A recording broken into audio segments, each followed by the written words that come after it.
अस्सलामुअलैकुम। आज हम बात करेंगे हेयर लॉस के मुतालिक। मैं आपको बताऊंगा कि हेयर लॉस क्यों होता है, कैसे होता है, इसके अंदर क्या क्या वजूहात हो सकती हैं और इसके अंदर क्या एहतियाती तदबीर होती हैं और इसके अंदर क्या डायग्नोज और ट्रीटमेंट किया जाता है। ये सब चीज़ें आपको पता होना बहुत ज़रूरी हैं ताकि आप अपनी हेयर लॉस की ट्रीटमेंट अच्छे तरीके से कर सकें। तो सबसे पहले हमारे पास आता है what is hair loss. Hair loss क्या होता है? जब आपके बालों के 100 से ज़्यादा स्ट्रैंड एक ही दिन में गिरना शुरू हो जाएं और नए बाल कम या ना उगें तो उसे एलोपेशिया यानी हेयर फॉल कहते हैं। इसकी बहुत सी किस्में होती हैं और ये नौजवान और बच्चों में भी हो सकता है। अब हम बात करते हैं हेयर लॉस की टाइप्स पर। कुछ हेयर लॉस की टाइप्स परमानेंट होती हैं और कुछ टेम्परेरी होती हैं। यहाँ मैं आपको उन टाइप्स के मुतालिक बताऊंगा जो बहुत कॉमन है। हेयर लॉस की कुछ टाइप्स परमानेंट होती हैं यानी मुस्तकिल और कुछ टेम्परेरी यानी आर्जी होती हैं। तो मैं आपको कुछ ऐसी टाइप्स के मुतालिक बताता हूँ जो कि बहुत आम है, जैसे कि एंड्रोजेनिक एलोपेशिया। ये हेरिडिटरी हेयर लॉस की टाइप है जो कि किसी में भी हो सकती है। अगर उनकी फैमिली में हेयर लॉस का इशू चलता आ रहा हो तो इसे हम एंडोजेनिक एलोपेशिया के अंदर लेबल कर सकते हैं। दूसरे नंबर पे आता है हमारे पास एलोपेशिया एरेटा। ये ऑटोइम्यून डिजीज है जो कि सर और जिस्म दोनों से बाल गिरने का सबब बनता है। अब मैं आपको तीसरी टाइप के मुतालिक बताता हूँ जो है टीलोजिन एफ्लूवियम। जब आपके बाल बड़ी जल्दी से झड़ जाएं, ऐसा ज्यादातर जब आप किसी स्ट्रेस से गुजरते हैं, आइदर वो फिजिकल हो या इमोशनल स्ट्रेस हो, तो इसके कुछ महीने बाद आपके बाल झड़ जाते हैं तो इसे टीलोजिन एफ्लूवियम कहा जाता है। ऐसा सडन हार्मोनल चेंज की वजह से भी हो सकता है। चौथी टाइप आती है हमारे पास एनाजिन एफ्लूवियम। इसके अंदर कुछ मेडिसिन की वजह से भी हेयर लॉस हो जाता है, जैसे कि एंटी डिप्रेसेंट्स हो सकते हैं और कीमोथेरेपी हो सकती है। अब मैं आपको बताता हूँ कि हेयर किस तरह ग्रो करते हैं। हेयर हमारे पास 4 फेजेस के अंदर ग्रो करते हैं। सबसे पहले फेज हमारे पास आता है एनाजिन फेज।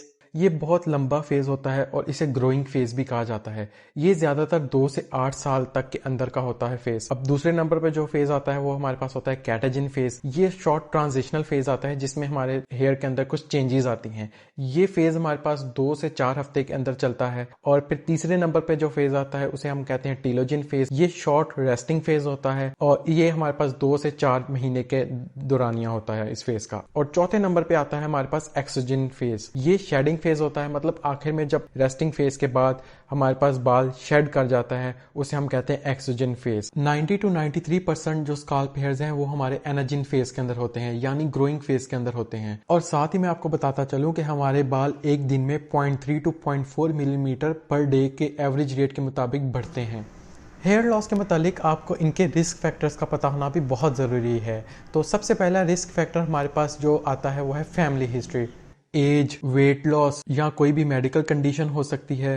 इसके अलावा फंगल इन्फेक्शन हो सकता है, स्ट्रेस हो सकता है, पुअर न्यूट्रिशन जिसमें हमारे पास थायराइड या विटामिन डी की कमी भी हो सकती है, और इन सब के अलावा हार्मोनल इम्बैलेंस जिसमें प्रेगनेंसी या मेनोपॉज भी हो सकते हैं। अब हम बात करते हैं हेयर लॉस के सिम्टम्स के मुतालिक। हेयर लॉस के सिम्टम्स जो हैं वो ग्रेजुअल भी आ सकते हैं और सडन भी आ सकते हैं, और इनके अलावा आपको बाकी अलामात का भी जायजा लेना होता है।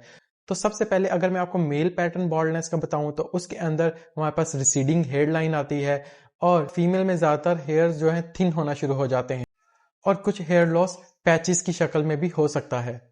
तो अब मैं आपको बताता हूं कि हेयर लॉस को हम कैसे डायग्नोस कर सकते हैं। तो सबसे पहले हम पेशेंट से फैमिली हिस्ट्री का पूछते हैं। उसके बाद कोई पास्ट मेडिकल हिस्ट्री पूछी जाती है कि कोई पहले बीमारी रही हो या कोई लंबी बीमारी चल रही हो, उसमें भी हेयर लॉस हो सकता है। इसके अलावा थायराइड और आयरन के लेवल्स चेक करवाए जा सकते हैं, और स्काल्प के अंदर कोई इन्फेक्शन हो सकता है जैसे कि फंगल इन्फेक्शन, और इन सबसे अगर ना पता चल रहा हो तो बायोप्सी भी ली जा सकती है। तो अब मैं आपको बताता हूं कि हेयर लॉस को हम कैसे मैनेज या ट्रीट कर सकते हैं। तो सबसे पहले हम जो हेयर लॉस की वजह है उसको ट्रीट करेंगे, आइदर वो मेडिकल कंडीशन है या कोई डाइट का मसला है या स्ट्रेस का मसला है। तो इन सब को हम ठीक करेंगे ताकि हमारा हेयर लॉस भी उससे ऑटोमेटिकली ठीक हो जाएगा। अगर इन सब से ठीक नहीं होता तो हम ओवर द काउंटर मेडिसिन ले सकते हैं, जैसे कि मिनॉक्सिडिल लगा सकते हैं, और उसके अलावा फिनेस्ट्राइड टैबलेट्स ले सकते हैं जो कि 1 mg होती है। लेकिन मैं आपको रिकमेंड करूंगा कि ये टैबलेट ना लें क्योंकि इनके कुछ साइड इफेक्ट्स भी होते हैं। तो इससे बेहतर है कि आप अपने कॉज को ढूंढें और कॉज को वजह पता करें और किसी अच्छे स्पेशलिस्ट को चेक करवाएं ताकि आपका वो रूट कॉज पता करे और आपको एक अच्छे हेयर लॉस की ट्रीटमेंट से मैनेज करे। इनके अलावा आती है हमारे पास पीआरपी ट्रीटमेंट, जिसे प्लेटलेट रिच प्लाज्मा ट्रीटमेंट कहा जाता है और इसके अंदर आपका ब्लड लिया जाता है। ज़्यादातर 15 to 50 ml तक ब्लड लिया जाता है और फिर उसमें से प्लाज्मा को सेपरेट करते हैं और फिर वो प्लेटलेट रिच प्लाज्मा आपके स्काल्प में इंजेक्ट किया जाता है। ये ट्रीटमेंट ज़्यादातर स्लो हेयर लॉस और न्यू हेयर ग्रोथ को इंकरेज करता है। इनके अलावा हमारे पास होता है हेयर ट्रांसप्लांट। इसमें आपके स्काल्प से उस हिस्से से हेयर स्ट्रैंड रिमूव करते हैं जहां पर थिक हेयर होते हैं और फिर वो स्ट्रैंड्स बाल्ड एरिया पर इम्प्लांट किए जाते हैं। तो इन सब के साथ मैं आपको बताता हूं कि किन प्रिवेंटिव मेजर्स के ऊपर आप अमल करके अपने हेयर लॉस को कंट्रोल में रख सकते हैं।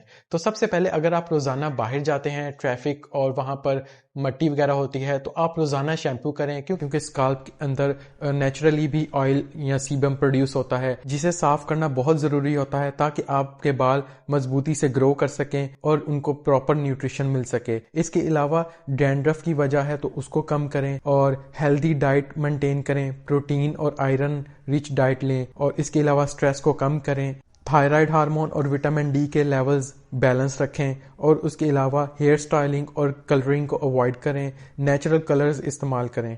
तो आखिर में मैं आपको कुछ ऐसे होम रेमेडीज के मुतालिक बताता हूं जिससे आप अपने हेयर फॉल को कंट्रोल में कर सकते हैं। तो सबसे पहले आता है अनियन जूस। अगर आप हफ्ते में 3 से 4 दफा अपने स्काल्प पर अनियन जूस अप्लाई करें, क्योंकि उसमें सल्फर बहुत ज्यादा होता है, तो वो भी आपके हेयर फॉल को कंट्रोल में रख सकता है। इसके अलावा आप कोकोनट ऑयल और कैस्टर ऑयल भी इस्तेमाल कर सकते हैं। अगर आप इनके अंदर रोजमेरी सीरम के कुछ ड्रॉप्स भी ऐड कर लें तो वो भी आपके स्काल्प की इन्फ्लेमेशन को कम करने में मदद देगा।